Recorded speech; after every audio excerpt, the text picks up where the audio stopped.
भारत छोड़ो न्याय यात्रा में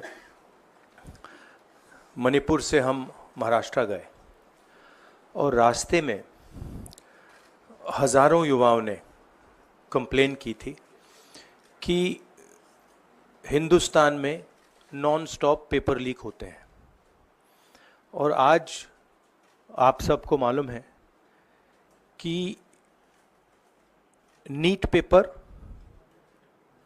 एंड यूजीसी एनईटी के जो पेपर्स हैं वो लीक हुए हैं और एक कैंसिल भी हुआ है। कहा जा रहा था कि नरेंद्र मोदी जी ने यूक्रेन की लड़ाई रोक दी थी। मतलब एक ऑर्डर देके जो रूस और यूक्रेन के बीच में लड़ाई चल रही थी उसको रोक दिया था, ब्रेक लगा दी थी। इजराइल और गाजा के बीच में जो लड़ाई चल रही थी उसको भी नरेंद्र मोदी जी ने रोक दिया था। मगर किसी ना किसी कारण जो हिंदुस्तान में पेपर लीक हो रहे हैं उसको नरेंद्र मोदी रोक नहीं पा रहे हैं या रोकना नहीं चाहते हैं।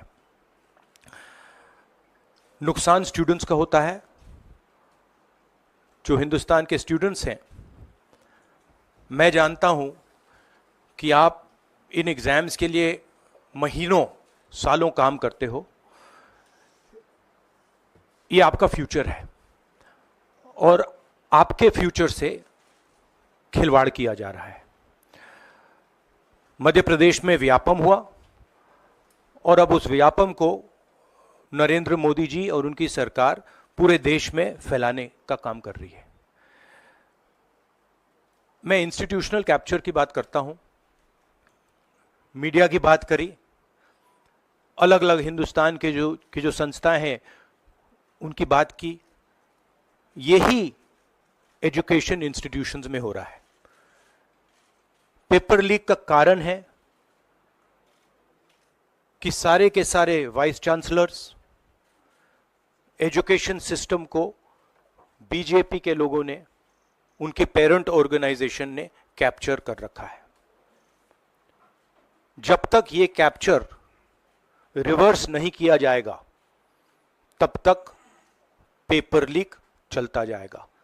इस कैप्चर को फैसिलिटेट नरेंद्र मोदी जी ने किया है और ये एक एंटी नेशनल एक्टिविटी है क्योंकि ये देश का भविष्य है और इससे हिंदुस्तान के युवाओं को, स्टूडेंट्स को जबरदस्त चोट पड़ती है। इंक्वायरी चल रही है, एक को आपने कैंसिल कर दिया है, अब पता नहीं दूसरे को कैंसिल किया जाएगा या नहीं किया जाएगा, बट